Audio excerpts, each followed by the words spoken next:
Então a gente vai falar sobre o herói épico na Ilíada. E para começar a falar sobre o herói, vale a pena entender o que é esse herói, né? Porque quando a gente pensa hoje em dia em herói, né, como é que a gente poderia definir essa figura do herói? Como um personagem grandioso que se sacrifica por algo maior do que ele, por uma outra pessoa, por uma causa, etc. Essa é a nossa visão do herói, né? Mas essa não é a visão do herói na antiguidade, antes do cristianismo, né? Não é a visão do herói na Grécia. Porque essa visão do herói, na verdade, ela é uma visão do herói de uma cultura de base cristã, né? Falar que o herói é essa personagem grandiosa que se sacrifica é falar que o herói, de alguma forma, reatualiza a vida de Cristo, né? E como a narrativa da vida de Cristo, da paixão de Cristo, é a narrativa fundadora da nossa civilização, né? Essa figura do herói está reatualizando a narrativa fundadora.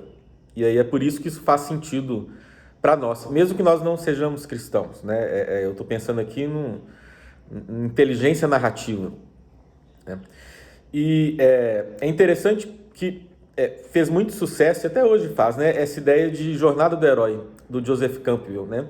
Então ele dá a entender que existe basicamente um tipo principal de narrativa heróica, que é essa jornada do herói, né? É sempre uma história cuja estrutura é mais ou menos a mesma, que é a história de alguém que passa do mundo comum para o mundo heróico, descobre que tem poderes especiais, capacidades superiores, e aí chega um momento que justamente ele faz um ato de sacrifício e ele simbolicamente morre, renasce e aí consegue o que ele deveria buscar e volta, né?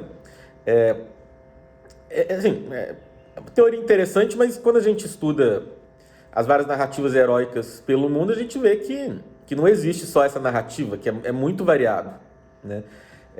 Isso faz sentido para a gente porque essa narrativa, essa jornada do herói, ela justamente faz sentido nessa perspectiva aí de uma cultura cristã, né? De alguém que é chamado a reatualizar essa narrativa de Cristo na própria vida. Mas para os antigos, o herói era outra coisa. O herói não precisava nem ser uma pessoa boa, né? O herói quem é o herói? O herói é alguém que é descendente de homens e de deuses. Tem algum deus na árvore genealógica dele. Não precisa ser necessariamente o pai ou a mãe. Pode ser o avô, o bisavô, né? Odisseu mesmo não era exatamente o pai ou a mãe que eram deuses. Então isso que é um herói. É alguém que tem sangue divino correndo nas veias. E por causa disso, né, por causa desse sangue divino, essa pessoa tem capacidades superiores. Ela é um ser humano, mas ela também é mais do que humano, de algum modo. Ela está nesse limite da humanidade, né? E para os antigos, para os gregos especialmente, né, eles falavam, ou eles pelo menos pressupunham, que antes dessa era na qual eles viviam, que em Hesíodo, vocês viram Hesíodo, né? Eles chamavam de Idade de Ferro, existia uma idade na qual quem mandava no mundo, naquele mundo grego, eram heróis. Eram pessoas que eram descendentes de homens e de deuses, né? Então, uma era anterior, no qual essas pessoas que tinham as posições de liderança eram semideuses, eram quase divinos, não deixando de ser seres humanos, né? E é interessante que mesmo na história da Grécia, quando alguém fazia uma coisa muito grandiosa, as pessoas começavam a pensar se ela era um herói como no passado ou não. Então, por exemplo, Alexandre o Grande, né? Todo mundo sabia quem era o pai e a mãe dele. O pai dele era o rei Filipe da Macedônia, né? Depois que ele virou um grande conquistador, começaram a falar que, na verdade, ele era filho de um deus e não do Felipe, né? Porque é para conseguir realizar aqueles feitos que ele realizou, só mesmo se ele fosse um herói. Então é isso que é um herói. E um herói, ele pode fazer grandes atos em benefício da humanidade, ele pode realizar atos de sacrifício, mas ele pode ser cruel, ele pode ser injusto, né? Não é isso que está em questão. É uma outra concepção de herói. Mas mesmo na antiguidade, a gente pode pensar em imagens diferentes do herói. Então tem um artigo muito interessante de um estudioso de literatura mesopotâmica que chama Gresset, e ele tem como eu falei, um artigo muito legal que ele fala o seguinte. Ele está pensando na epopeia de Gilgamesh, né? Esse texto mesopotâmico, né? Que tem esse herói, o Gilgamesh. E ele fala que tradicionalmente é muito comum a gente encontrar essa figura que ele chama de herói xamânico. Por que ele chama de herói xamânico? Porque é o herói que ele nas histórias de aventuras dele, ele muitas vezes ele passa por uma... É um tipo de história muito recorrente também. O próprio Campbell, ele fala dessa história, né? Ele passa por uma catábase. Catábase é uma descida a um nível de realidade de algum modo inferior a esse no qual nós estamos. Pode ser, por exemplo, uma experiência de descida ao mundo dos mortos, mas não necessariamente precisa ser isso, né? Então é uma morte e um renascimento simbólicos, né? Que o Gresset acha que tem eco com experiências xamânicas, né? E como eu falei, o próprio Campbell ele fala da catábase também na teoria dele. Ele vai vendo que existem lugares comuns em histórias heróicas, né? A catábase é uma delas. O problema do Campbell é que ele acha que existe um esquema único, né? Existem padrões recorrentes. Isso a gente pode falar com certeza. Agora, um esquema, uma narrativa única, ou mais importante, assim, isso aí, quando a gente pensa na literatura mundial, na Grécia, não se aplica, né? Mas, então, o herói xamânico é aquele que, passando por uma experiência de catábase, ele volta com novos poderes, ou até alcançando algum tipo de imortalidade. O Gilgamesh, esse herói mesopotâmico, ele foi o rei da cidade de Uruk, né? E desde o período sumério, na Mesopotâmia, que a gente encontra textos falando sobre aventuras de Gilgamesh, né? Então tem tabuinhas suméricas que falam dele. Pequenas, mas a gente tem histórias, né? E o Gresset ele entende que esse Gilgamesh sumério, ele é um herói do tipo xamânico, né? E aí depois, quando começa a aparecer textos do Gilgamesh em acádio, né, o Gilgamesh babilônico, tem duas versões principais, uma mais antiga e uma mais nova. Essa nova é a versão padrão, e é o texto maior que a gente tem, é a base para todas as traduções, ou versões da epopeia de Gilgamesh que nós temos, né?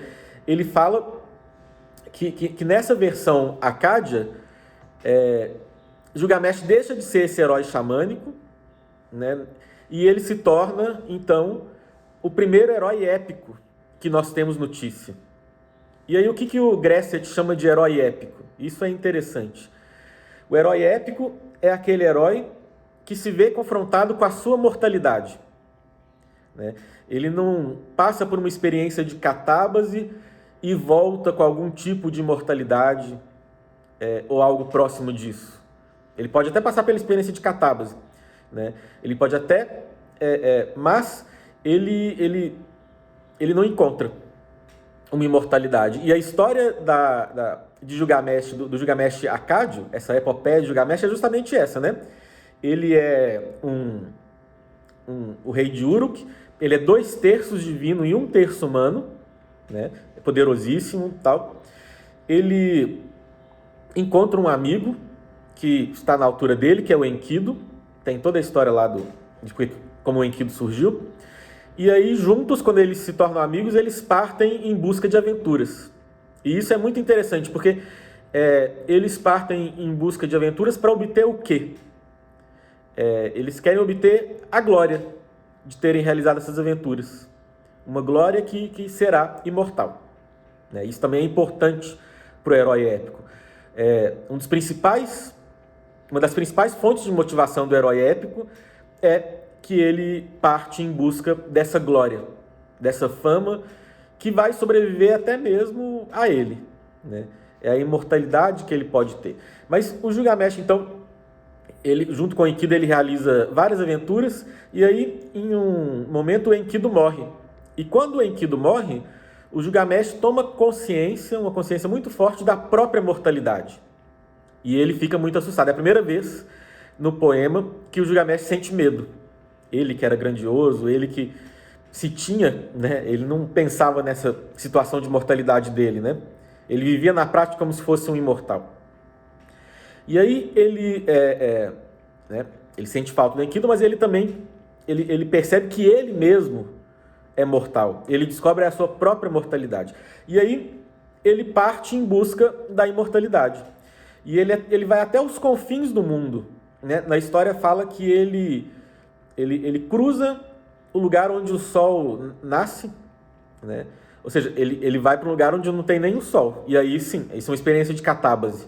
Ele não vai para o mundo dos mortos, mas ele está indo para esse lugar onde o sol não alcança. E aí ele chega numa ilha onde está o homem e a mulher que sobreviveram ao dilúvio. Né? Existe a narrativa do dilúvio também na Mesopotâmia, né? Existe na Grécia, em Roma, e na Mesopotâmia também. Né? E o nome que os mesopotâmicos dão para esse sobrevivente do dilúvio é Utnapishtim. Né? E ele mora numa ilha lá, ele, a mulher, tem um barqueiro que ajuda ele, e eles conseguiram a imortalidade. Né? E o Gilgamesh vai lá perguntar para ele como fazer para alcançar a imortalidade. E aí quando ele chega lá, o Utnapishtim fala, olha, eu alcancei a imortalidade porque depois que teve o dilúvio, os deuses fizeram uma assembleia. E nessa assembleia eles deram, né, para mim e para minha esposa a imortalidade. Mas os deuses não vão fazer de novo uma assembleia. Não teve dilúvio, não vai ter assembleia. Então não tem como alcançar a imortalidade.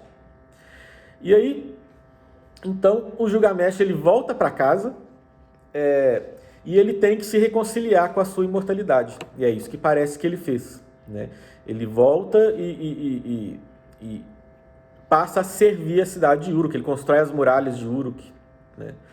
Então, a história da epopeia de Gilgamesh é a história de um herói que se tornou um sábio ao ir até os confins do mundo em busca da imortalidade e sem conseguir alcançar essa imortalidade, ele se vê forçado a aceitá-la, aceitar a própria humanidade. Né?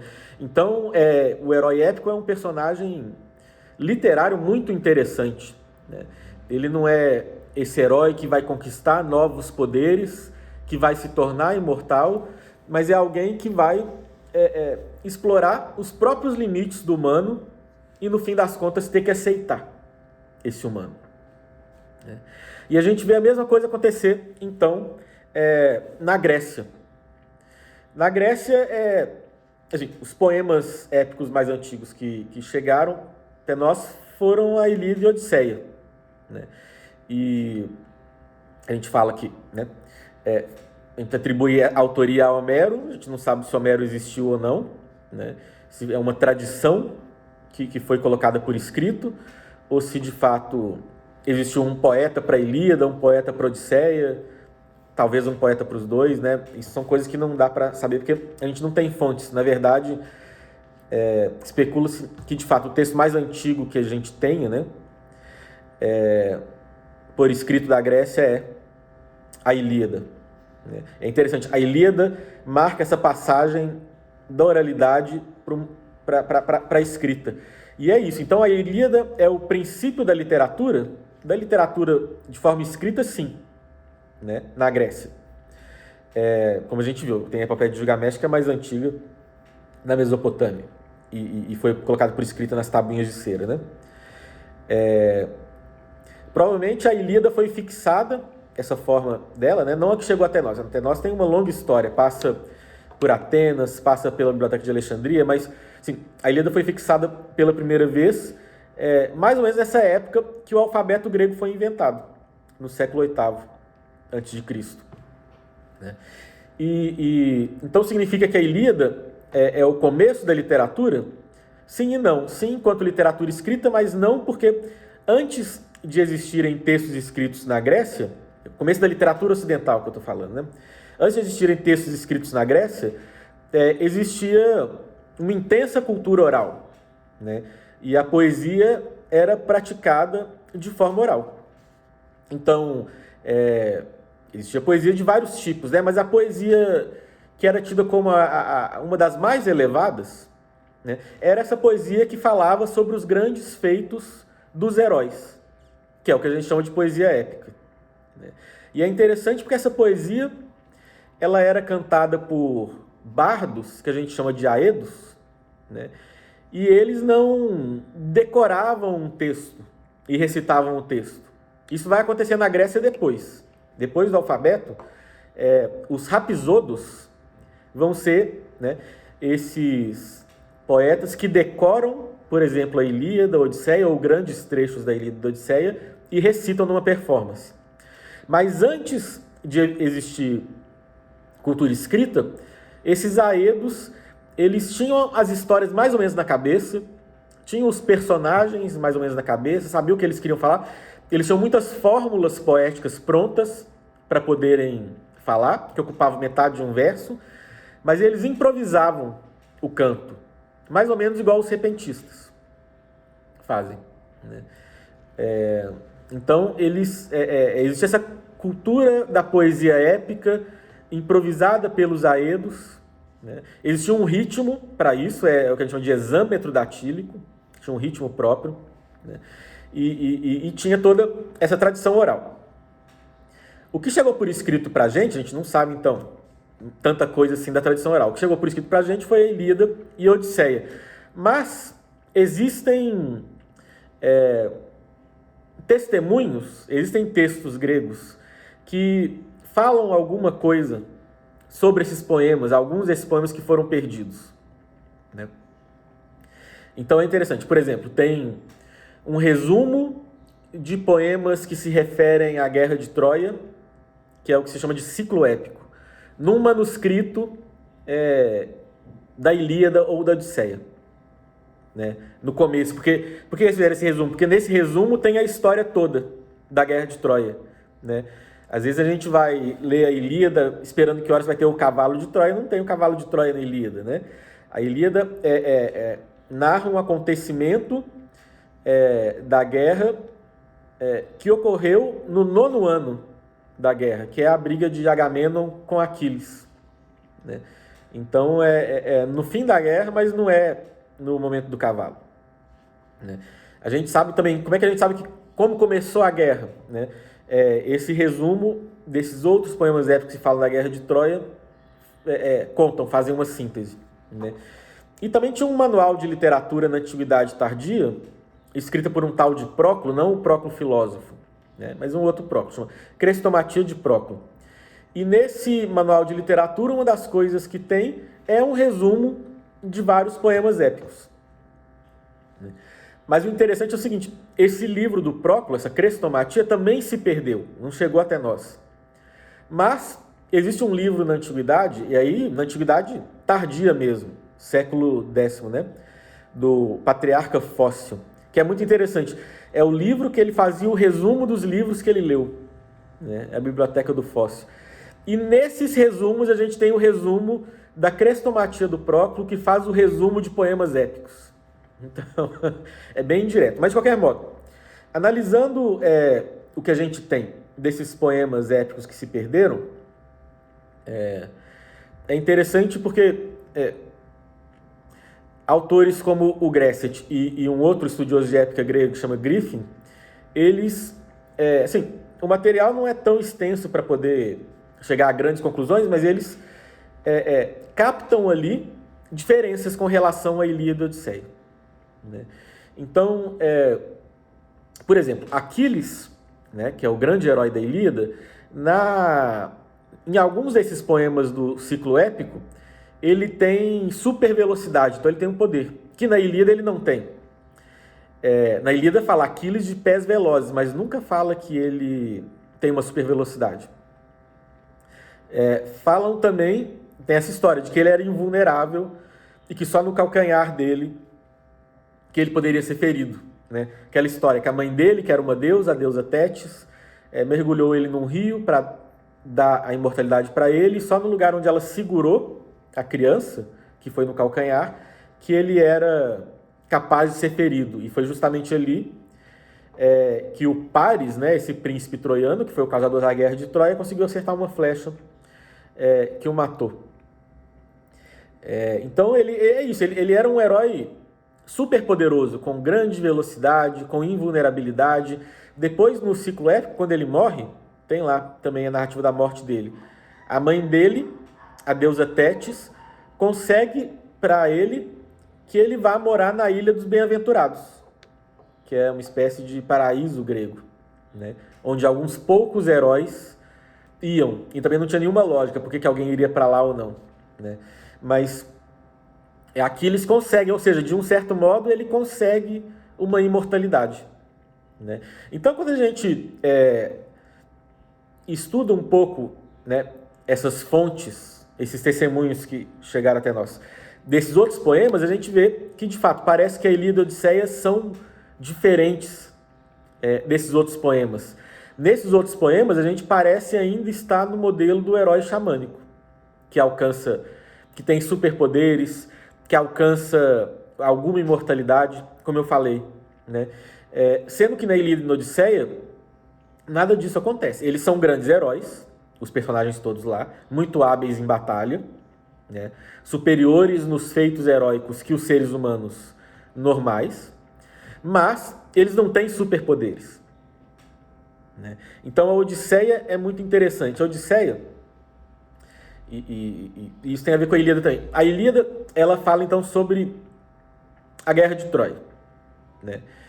A Guerra de Troia é importante para os gregos, e a Ilíada é importante para os gregos, porque ela acabou sendo vista como a narrativa fundadora da Grécia. Quando a gente lê a Ilíada, a gente vai ver que hora nenhuma fala-se em gregos, né? Hélenes. Eles falam, os gregos são chamados de Dânaos, Argivos, Aqueus, né? Ou os nomes das tribos deles lá. Por quê? Os gregos são os descendentes dos heróis que lutaram em Troia. Troia, né? Essa batalha, essa guerra de Troia que dura 10 anos, que dá essa identidade grega, né? E de fato, em Tucídides se considera que o começo desse tempo histórico, né, é a Guerra de Troia. Né? E por que a Guerra de Troia é importante? Por que ela é esse começo? Porque ela é a passagem da idade dos heróis para a idade dos homens, para a idade de ferro. Entendem? Hesíodo fala, né? A idade dos heróis acabou porque os heróis se mataram uns aos outros nas guerras. E as duas grandes guerras que dizimaram os heróis foram a Guerra de Troia e uma guerra de Tebas, dos epígonos. Né? Teve uma guerra lá numa geração anterior de pessoas tentando invadir Tebas, eles perderam, e depois os filhos deles fizeram novamente uma guerra e tentaram se vingar. Né? Então, a Ilíada é esse poema sobre o fim do mundo, sobre o fim daquele mundo, né? O mundo dos heróis. E a Odisseia, é interessante, é a aventura do último grande herói. É o retorno para casa do último herói que está realizando a última façanha heróica. Por isso que esses dois textos são importantes. E aí a gente vê na Odisseia, tem um momento lá no começo que o filho de Odisseu parte pela Grécia em busca do pai. E aí ele se encontra com heróis da Guerra de Troia, tipo Nestor e o próprio Menelau e a Helena de Troia, que foi a causa da guerra. E você vê que eles estão meio que aposentados. Eles vivem lá no reino deles, uma vida né? De rei, mas não de um herói que realiza aventuras. Eles pararam com isso, né? Eles perceberam que a cidade dos heróis tinha acabado e que não era seguro, né, agir como no passado. E o próprio Odisseu, ele volta para casa, né? Mas para voltar para casa, ele recusa, isso está lá no começo da Odisseia, ele recusa a oferta de uma deusa, a deusa Calipso, que reteve ele lá numa ilha com ela se apaixonou por ele, né? E ela reteve ele na ilha dela por longos anos. E todo dia ele ia para as margens lá da praia, né? E chorava de saudade de casa. Mas, então assim, ele tinha saudade de casa, mas foi oferecido para ele, né? Se casar primeiro com uma deusa. É uma coisa muito maior do que voltar para uma família, né? Assim, de humanos, né? Numa certa perspectiva. E depois a Calipso também deu a entender que se ela se casasse com ele, ele teria imortalidade. Então, quando ele quer voltar para casa, ele está recusando a vida junto de uma deusa e a imortalidade que ela promete. Por quê? Justamente, como eu falei, é por um certo aspecto que é mais interessante estar com uma deusa. Ele é um ser humano e ele queria viver como um ser humano junto da família dele. Ele é um herói que não apenas como Gilgamesh aceita a própria mortalidade e a própria humanidade, e ser humano é ser mortal, mas é um herói que busca ativamente essa humanidade, né? O mais fácil era aceitar a proposta de Calipso, o mais seguro, inclusive, porque voltar para casa é perigoso, né? E ele não sabia, quando ele voltasse para casa, o que ele ia encontrar lá, né? Provavelmente, depois de 20 anos e 10 anos dele sumido, a esposa dele teria se casado de novo, né? Que não aconteceu. Então, a Odisseia é esse grande poema sobre a fidelidade, né? Penélope esperando Odisseu e Odisseu recusando grandes propostas de casamento para voltar para Penélope, né? Para a família dele. Então, ele aceita a própria mortalidade e ele se confronta com a mortalidade humana naquela passagem que ele desce até o mundo ele não desce, né? Ele vai até o mundo dos mortos. Os mortos vão até ele vai até um lugar onde tem a passagem, né? Então, e ele vê lá o mundo dos mortos. Ele conversa com os mortos. Ele encontra a própria mãe dele que morreu enquanto ele estava sumido. Então, ele encara a mortalidade de frente, mas ele quer viver como um ser humano. E é por isso que ele é um herói, para falar como Grécia, tinha um herói épico. E é interessante porque ele encontra Aquiles no mundo dos mortos também.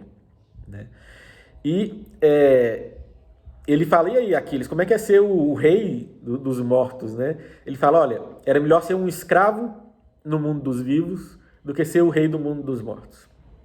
Ele não é um rei exatamente, mas assim, no sentido figurado, ele é um grande personagem, né, no mundo dos mortos. Ou seja, Aquiles fala para ele como que estar morto não é uma coisa muito boa, né? Vamos pensar na visão grega da existência após a morte, né? O que quando alguém morre, né? Sai do corpo um sopro vital, né? O que animava aquele corpo é um sopro vital, não é o que a gente entende por alma, né? É um sopro vital. Esse sopro vital é o que os gregos chamavam de psique. Psique é essa palavra que depois vai indicar a alma tal como nós a entendemos a partir dos Órficos e de Platão, né? Mas em Homero a psique é esse sopro vital. Então, o que está no Hades é esse sopro, a consciência da pessoa que é reduzida a esse sopro vital é a consciência de alguém que está dormindo. É isso que está no mundo dos mortos. Para Odisseu falar com os mortos, ele tem que dar sangue para os mortos, ou seja, esse elemento corpóreo, físico que dá a vida. E aí eles podem tomar uma consciência de novo e falar. Então não é a vida como se estivesse assim, dormindo, sonhando. né? É uma existência inferior mesmo. Então, Odisseu tem que encarar isso de frente, mesmo assim ele aceita a própria mortalidade. E é aí que a gente pode entender, então, a história da Ilíada. A história da Ilíada, em primeiro lugar, não é a história de Aquiles. Porque quando a gente pensa assim, a Ilíada fala sobre Aquiles. Aí a gente vai ler a Ilíada, em boa parte do poema, Aquiles não aparece. Aí a gente fala, mas como é que é sobre esse herói e ele nem aparece? Ele aparece no começo, ele aparece no fim. Ele aparece um pouquinho no meio, né? Não é Aquiles que é o tema da Ilíada. A primeira palavra da Ilíada é menin, cólera, ira, né? Canta, ó deusa funesta a cólera de Aquiles, né? Menin aide theá, Pelé, Adeu, Achilleus, Ulumene, né? A cólera de Aquiles. A cólera de Aquiles é a história. É esse momento que Aquiles ficou intensamente irritado, e aí por causa disso muitos gregos morreram e depois muitos troianos morreram. Essa é a história. É a cólera de Aquiles que é o personagem. E primeiro, Aquiles manifesta essa cólera saindo da batalha, não lutando com os gregos. Por causa disso muitos gregos morrem, né? E aí, por que a história é assim? E por que é interessante que ela seja assim? Como eu falei, para o herói épico, e é muito, literariamente, é muito mais interessante trabalhar com um modelo de herói épico do que de um herói xamânico, tá? Porque imagina o Aquiles desses outros poemas. Invulnerável, super poderoso. É tipo fazer história do super-homem, né? É super difícil de fazer. Eu acho que alguém ligou o microfone aí, se puder desligar. É super difícil fazer a história do super-homem porque ele é todo poderoso, né? Ele é mais forte que todo mundo. O filme do Steven Seagal, né? Em 30 anos de carreira, ele nunca tomou uma porrada, né? Então, assim, o Aquiles desse ciclo épico é meio esse herói que não adianta nem lutar com ele, né? E depois ele morre, mas ele se torna imortal, né? Os heróis da Épica Homérica, né? O herói épico, ele numa batalha, ele tem tudo a perder. Ele está arriscando a vida e se ele morrer, o que vai sobrar é ele ser uma sombra no Hades, né? Então, a cada momento numa batalha, ele pode ser ferido, né? Ele pode ser morto e ele tem tudo a perder. Ou seja, o que está em jogo é muito mais do que o que está em jogo numa aventura de um herói, para falar como Grécia, do tipo xamânico, né? Então, narrativamente, dramaticamente, é mais interessante. Além de ser uma reflexão sobre a humanidade, né, e a nossa mortalidade, que também é bem interessante. Então, o herói é essa figura quase divina, maior que o humano, mas ao mesmo tempo o herói épico, né? Ao mesmo tempo mortal, né? E aí, o que um herói desse faz, né? Como ele entende a vida dele, o que ele quer fazer. Então, um herói, isso é importante. Um herói só vai se tornar um grande herói se ele viver grandes aventuras. Não adianta nada ser filho de Zeus e ficar em casa a vida toda, né? Essa grandeza que ele, né, poderia exercer, ele não vai exercer, né? Então o herói busca aventuras. O que ele busca nessas aventuras?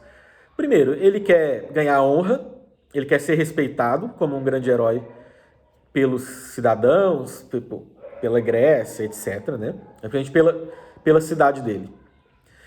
Ele quer ganhar riquezas, né? Então nessas aventuras, por exemplo, quando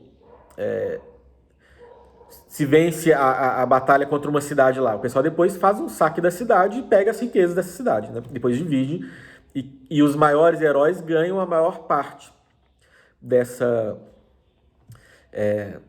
disso tudo que eles pegaram, né? Então vai ganhar honra, vai ganhar riqueza, mas eles querem algo a mais. Eles não querem só essas coisas que eles vão usufruir em vida. Eles querem adquirir essa glória, essa fama imortal. Tem essa palavra, essa expressão em Homero, kleos aftiton, né?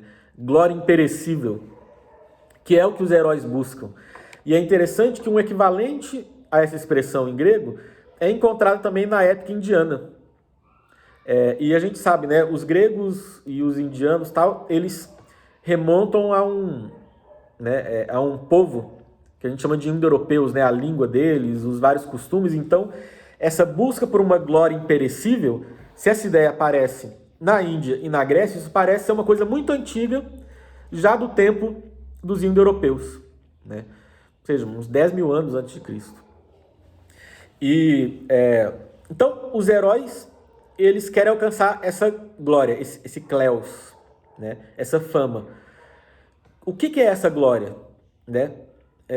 Não é só as pessoas falarem desses heróis. Ah, viu o que Aquiles fez? Porque falam um dia, daqui a 30 anos esqueceu, e vão falar de outros heróis. Né?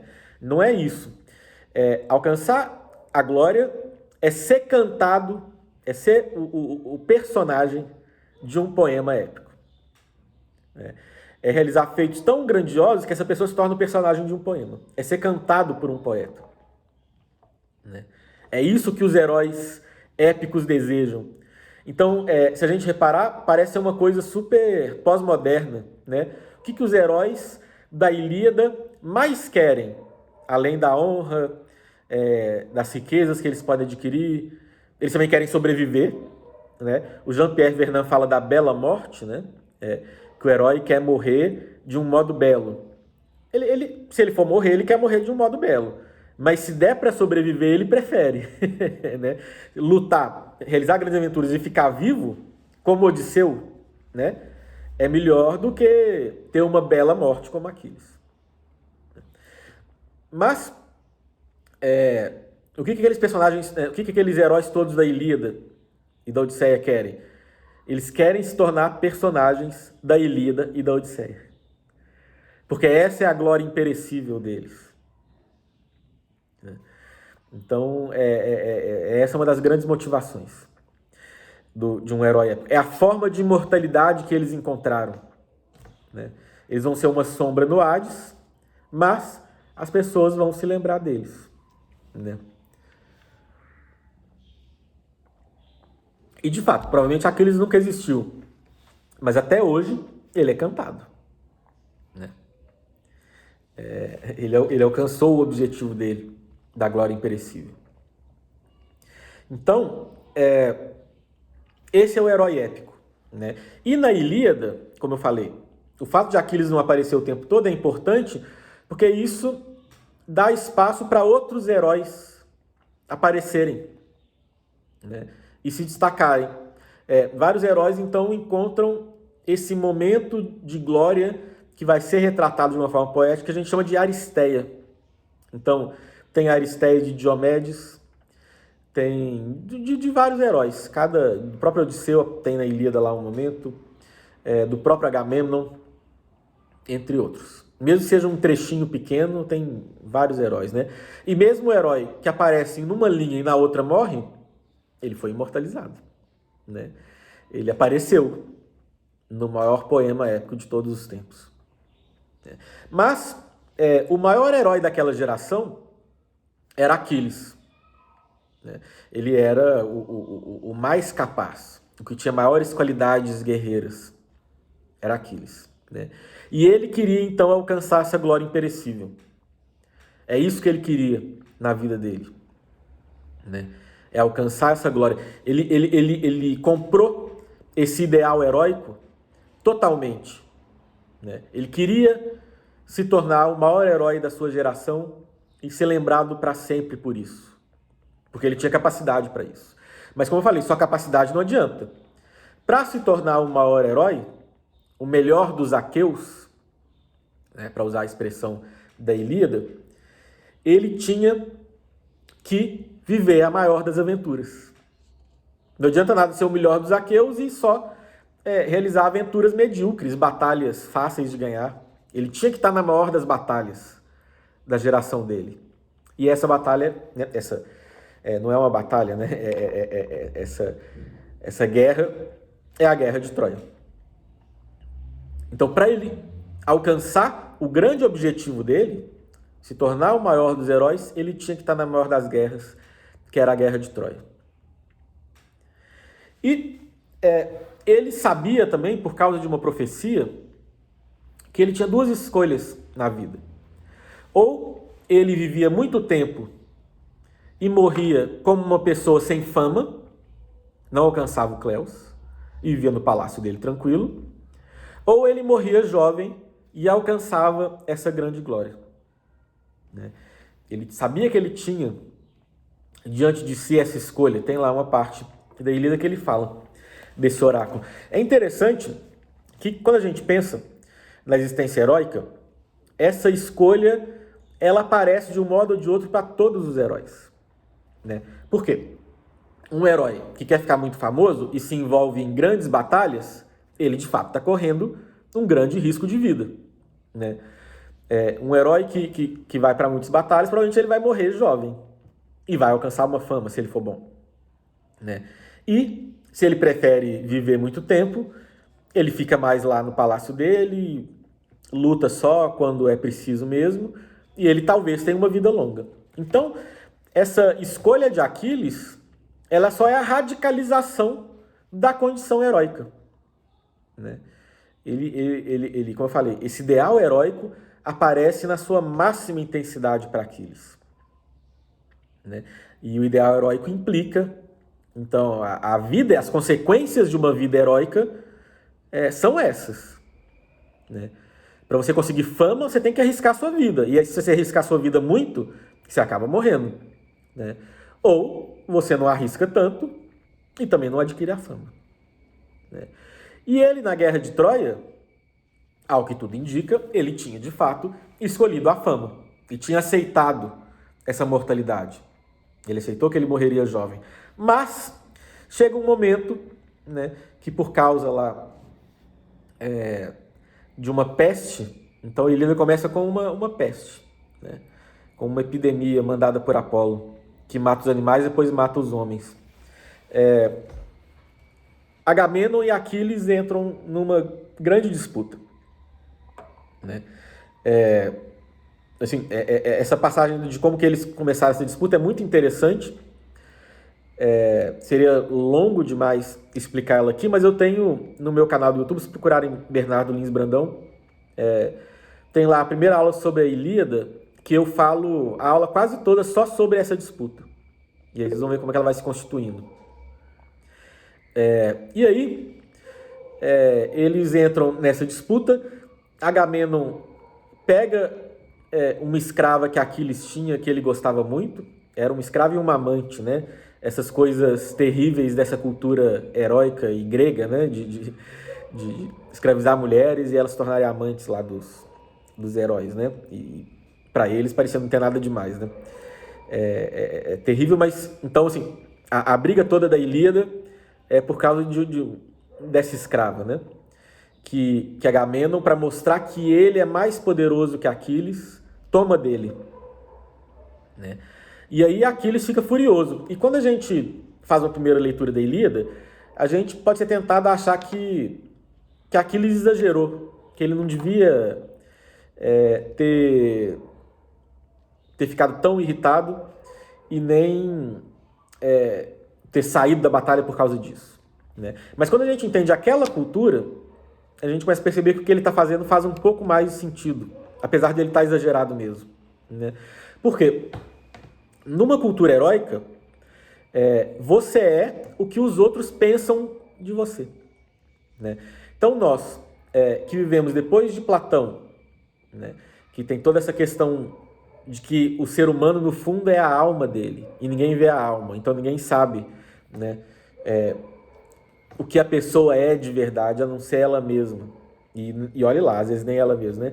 E depois do cristianismo, a história de Cristo é a história do melhor dos homens, que também era Deus, que morreu como a pior das pessoas. A crucificação era esse suplício romano reservado aos escravos e aos traidores da pátria. Era não só o mais doloroso, mas o mais humilhante também. né? Então, na base da nossa cultura tem essa ideia de que a melhor pessoa pode ter o pior dos destinos, né? Pode ser tratada com injustiça. Mas na cultura né, homérica, o herói é aquilo que as pessoas, que a comunidade dele pensa que ele é.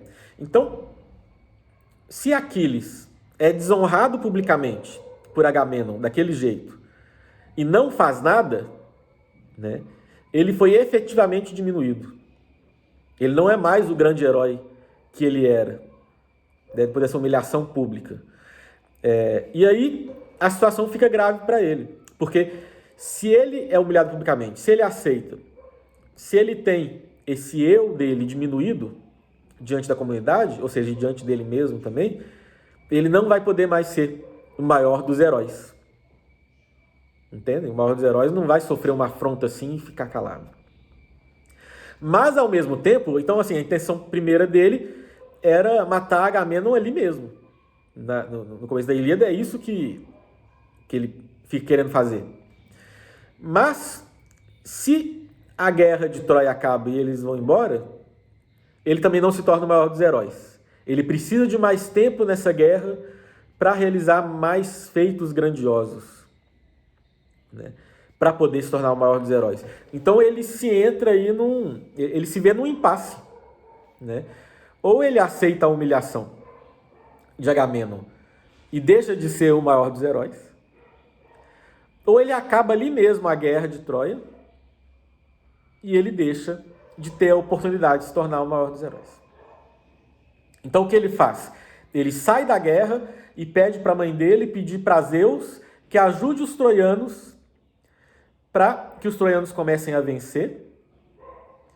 E quando os troianos começarem a vencer, que os gregos implorem pela ajuda de Aquiles, pelo retorno de Aquiles. E aí honrem ele, né? Prestem honras a ele, e aí ele volte como o maior dos heróis, pronto para sua maior aventura. Entendem? Esse é o plano dele. É um plano que faz sentido, na verdade, né?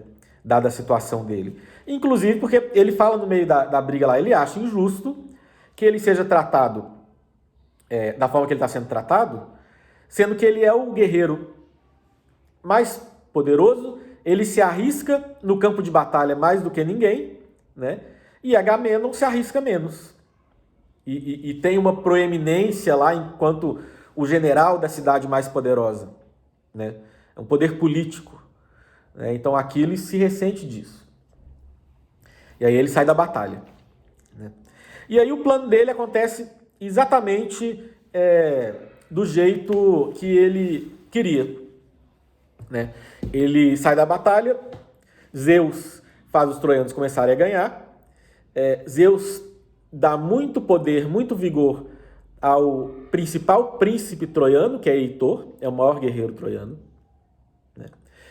E aí, no meio da Ilíada, os gregos vão fazer uma embaixada para o acampamento de Aquiles. Aquiles está acampado lá, né? E imploram para ele voltar para a guerra. E aí dão um monte de presente. Agamenon manda essa embaixada, né? Mandam vários presentes, restituem essa escrava que ele tinha pegado. Ele fala ainda que vai dar cidades, vai fazer ele se casar com uma filha dele, né? Então, assim, o que Aquiles foi desonrado, agora ele foi honrado 10 vezes mais, né? E ele poderia voltar para a batalha. Mas aí tem dois problemas. Primeiro, isso é uma coisa muito sutil, mas que está presente lá. Agamenon, ele faz isso tudo. Ele promete aliança, promete a filha em casamento, promete cidades, dá um monte de riquezas, devolve a Briseida, né? A moça lá que ele tinha pegado. Mas ele não pede desculpas, né? Ele não recua diante de Aquiles. Ele continua querendo exercer essa dominância. Ele é um líder inseguro, né? E ele o tempo todo está tentando mostrar que ele que manda lá, né? Ele não é o rei de todos os gregos. Os gregos não tinham uma unidade política. Ele só era o rei da maior das cidades, né? O rei de Micenas. E aí daí ele tinha uma proeminência política lá, como principal general. Ele não pede desculpa. E também do lado de Aquiles, Aquiles é esse herói extremo, né? Ele tá tão irritado, que mesmo com a honra dele sendo restituída e muito mais, ele voltaria glorioso para a guerra se ele voltasse nesse momento. Ele não aceita voltar para a guerra. É nesse momento que Aquiles, então, comete esse ato desmedido.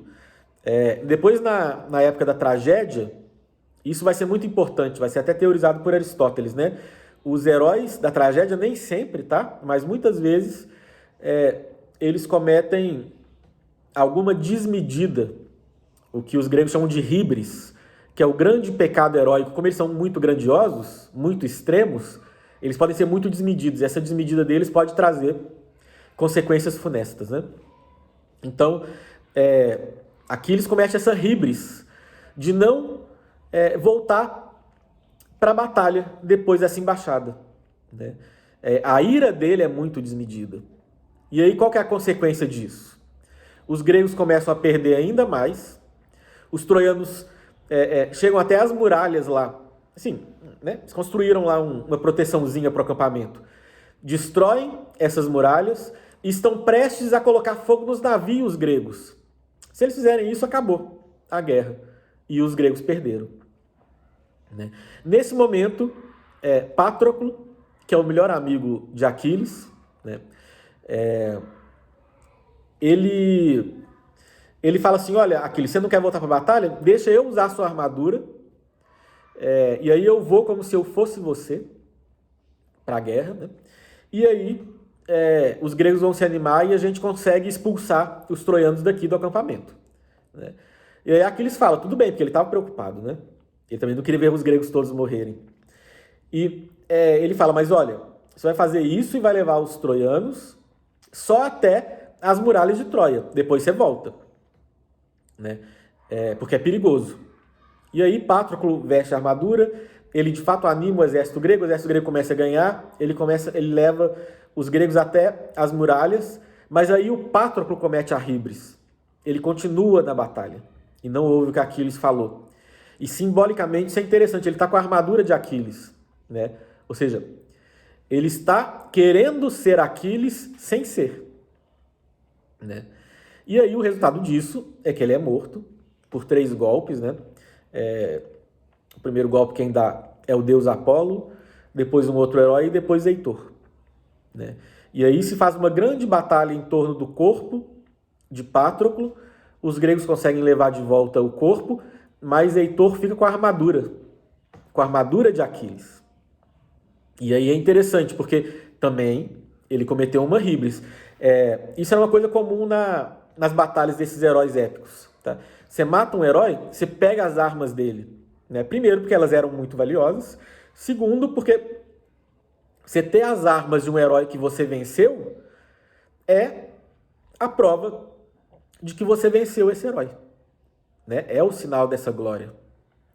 E aí, o que aconteceu? Heitor, ele pegou, então, a armadura de Aquiles, e aí, de algum modo, ele está com a glória de ter vencido Aquiles, sem ter vencido Aquiles. Essa é a híbris de Heitor, né? E aí, Aquiles, quando fica sabendo da morte de Patroclo, ele fica tristíssimo, furioso, louco. Ele fala que é como se ele mesmo tivesse morrido, né? E aí, ele busca vingança. Ele pede para a mãe dele providenciar uma nova armadura, grandiosa e tal. E ele volta para a batalha então, e aí é interessante, né? Ele volta para a batalha agora, não mais querendo a glória imperecível. Ele não tá nem aí para mais nada, né? E ele não tá ligando nem para Agamenon. Ele só quer se vingar. E aí quando ele volta para a guerra, ele de fato, ele faz uma chacina. Ele mata um monte de gente e ele é absolutamente cruel. Até os heróis que largam as armas e abraçam os joelhos dele, né? E esse era um sinal, né, nessa cultura, de que a pessoa estava querendo que não matassem ela e ela aceitava se tornar um escravo, né? Seria escravizado. Então, Aquiles, mesmo essas pessoas que fazem isso, ou ser escravo, ou ser devolvido mediante o pagamento de um resgate, né? Aquiles, ele não tá nem aí, ele mata todo mundo mesmo. E aí ele chega e no final ele mata Heitor, né? E Heitor é o maior herói troiano, né? Quando Aquiles vence Heitor, né, aí ele ganha essa glória máxima da maior guerra da sua geração, porque ele matou o maior herói dessa guerra. E de fato, com a morte de Heitor, a guerra não acaba, mas depois da morte de Heitor, Troia não tem mais esperanças de vencer. O grande herói deles, o grande líder deles, morreu. Então, eles só tentam se defender e aí com a estratégia do cavalo, né, que não aparece, eles acabam perdendo, né? Mesmo Aquiles sabendo, a hora que ele vai voltar para a guerra, é interessante, os deuses fazem o cavalo dele falar. E o cavalo fala, olha, você sabe que se você for atrás de Heitor para matar ele, você também morrerá em breve, né? Então, acabar de fazer uma nova profecia, falar, sua morte está próxima se você for atrás de Heitor. E ele aceita, né? Ele aceita até que o destino dele se cumpra para que ele possa cumprir essa vingança. E aí, quem vai matar ele é o irmão de Heitor, que é um guerreiro meio covarde, que é o causador da guerra de Troia, que é Paris, né? E morre com a flecha, né? Tem essa história, mas isso não aparece na Ilíada. Mas, de qualquer modo, Aquiles, então, ele alcança sua glória quando ele mata Heitor, né? E aí, quando ele mata Heitor, a cólera dele é tão grande que ele continua com raiva. E aí, ele tenta fazer uma coisa terrível, ele tenta desfigurar o cadáver. E para os gregos, o enterro era muito importante. Era com o enterro que essa psique, né, essa alma do morto, poderia ir para o Hades. Se eles não fazem o enterro, né, essa alma ficava vagando pelo mundo como uma alma penada. E aí, então, e é aquilo, o herói não quer morrer, mas se ele morre, ele pelo menos quer ter um funeral bonito, né? Ele quer que o corpo dele esteja bonito lá para esse último momento de glória que vai ser o enterro dele, né? Vai ser o funeral dele. Então, quando um herói quer desfigurar o cadáver do outro herói, né, ele quer recusar até esse último momento de glória. E isso, para essa cultura heróica, é terrível. Abrir mão de todos os princípios de uma vida heróica. Mas Aquiles está tão furioso que ele não está nem aí. Mas ele não consegue porque os deuses impedem que o cadáver seja desfigurado. E aí chegou um momento, depois de muito tempo, né, que os deuses mandam Aquiles devolver o cadáver. E para isso, mandam ele devolver. Ele fala, tá bom, vou devolver que eu não sou louco de brigar com os deuses, né? Eles mandam o rei de Troia, pai de Heitor, Príamo, ir buscar o cadáver no acampamento de Aquiles, coisa mais arriscada, né? No acampamento grego, vai o rei de Troia. Mas os deuses protegem, ninguém vê ele, e ele chega no acampamento de Aquiles.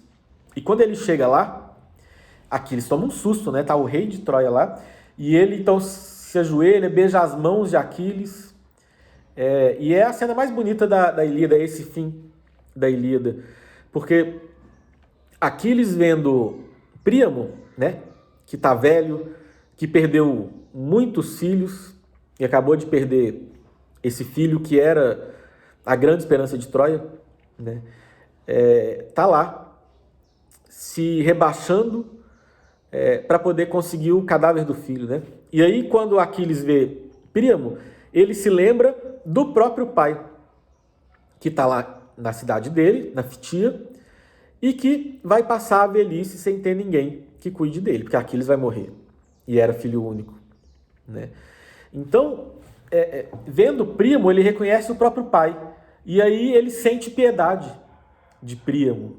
Essa cena é linda por isso, porque ele vê no inimigo um ser humano, ele lembra do pai dele, e ele lembra, esse que é o meu grande inimigo aqui, ele também é um ser humano que perdeu os filhos, que não vai ter ninguém para cuidar dele na velhice, né? Que está sofrendo como meu pai vai sofrer. E é isso que significa compaixão, né? É sofrer com o sofrimento do outro, né? Porque a gente reconhece que o sofrimento do outro é como o nosso próprio sofrimento e que todo mundo está sujeito a passar por que uma outra pessoa está passando. Não importa se é do campo adversário, né? Então, os dois se abraçam, os dois choram juntos nessa compaixão. Aquiles é o herói na Ilíada mais cruel de todos. Quando ele volta, a crueldade dele é absoluta, né? Mas ele é o herói mais misericordioso também. É o que tem os melhores sentimentos também nesse momento, né? Se a gente pode pensar, quando ele volta para a guerra, ele quase não é mais um ser humano, né? Essa humanidade dele está desfigurada pela crueldade, pela ira que ele tem. Nesse momento ele recupera a humanidade e recupera em um nível superior, que nem mesmo os companheiros dele de guerra têm, que é sentir compaixão pelo inimigo, né? E é assim que acaba a Ilíada, né? E é esse que é o herói épico na Ilíada, então, né? Esse personagem que busca a glória imperecível, que quer realizar grandes façanhas para alcançar essa glória, que quer aparecer no poema homérico, né?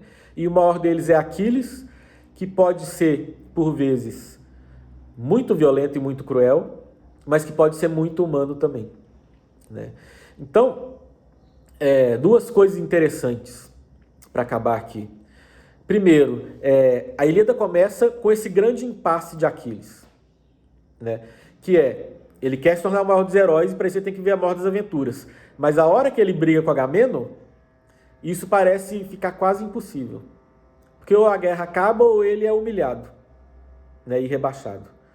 Mas é essa história do que aconteceu a partir dessa briga que é a glória imperecível de Aquiles, que é a Ilíada. É nesse momento que parecia que o plano dele estava perdido, que o plano dele estava se concretizando.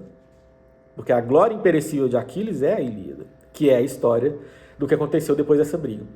Em segundo lugar, também a gente pode se confundir com isso.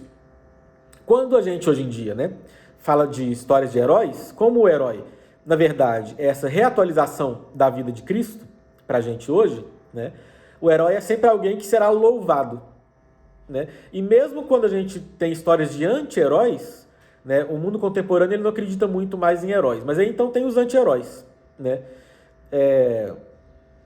A gente também assim, a gente gosta dos anti-heróis no que eles fazem de heróico, de sacrifício. Tem uma hora lá que eles se sacrificam por alguém, né? Pelo menos em muitos dos casos, não todos, né? Mas tem algum... No caso da época grega, o personagem de Aquiles aparece na Ilíada, claro, que como um herói que será louvado, que as pessoas admirarão a grandeza dele pela história da Grécia inteira, né? O livro de cabeceira do Alexandre o Grande era a Ilíada. Ele queria ser o novo Aquiles, né? Então, sim, ele era admirado. Mas aquilo ali também é uma crítica a esse ideal heróico. Vamos lembrar que Homero está no começo do período arcaico da Grécia, né? Ou seja, o modo de organização social está se transformando, né? Desse modo mais tribal da Idade das Trevas, né? Para uma organização mais das cidades, né? Aos poucos, o próprio modo de se fazer uma guerra vai mudar, né? A guerra, tal como descrita na Ilíada, são os heróis que vão lá para frente da guerra e é isso aí, não tem muita estratégia, né? E depois, o ideal, né, de uma batalha vai ser a formação hoplita. Na formação hoplita, o talento individual não faz tanta diferença. O que faz diferença é estar ao lado dos companheiros. O coletivo é mais importante, né? E se a pessoa sai correndo, ou para fugir ou para lutar, perde a formação. E de fato, né, essa formação hoplita, ela teve um grande sucesso em guerra. Eles só perderam para os macedônios, que tinham uma formação hoplita aperfeiçoada, e para os romanos, que fizeram uma coisa parecida também melhorada, né? Mas eles ganharam até dos persas, que era o maior exército da época, né, lá no século V. Então, assim, aos poucos, o ideal do que, né, um nobre deve ser, porque esses heróis todos são nobres, tá? Eles falam muito bem, eles são aristocratas, né? Vai mudando. Essa desmedida heróica, esse herói desmedido, começa a ser encarado como um prejuízo para a cidade, né? O cara é muito grandioso na batalha, mas arruma um monte de confusão, né? Tipo Aquiles, isso não é tão bom, né? Então, existe uma crítica aí. É grandioso? Deve ser admirado? Sim. Mas ninguém deve imitar Aquiles nesse exagero dessa cólera contra os próprios aliados. Entende? Então, existe uma crítica a esse ideal heróico, a essa organização tradicional que está sendo transformada nessa época. Entende? O herói, então, é digno de imitação só até certa medida. E é isso. A gente pode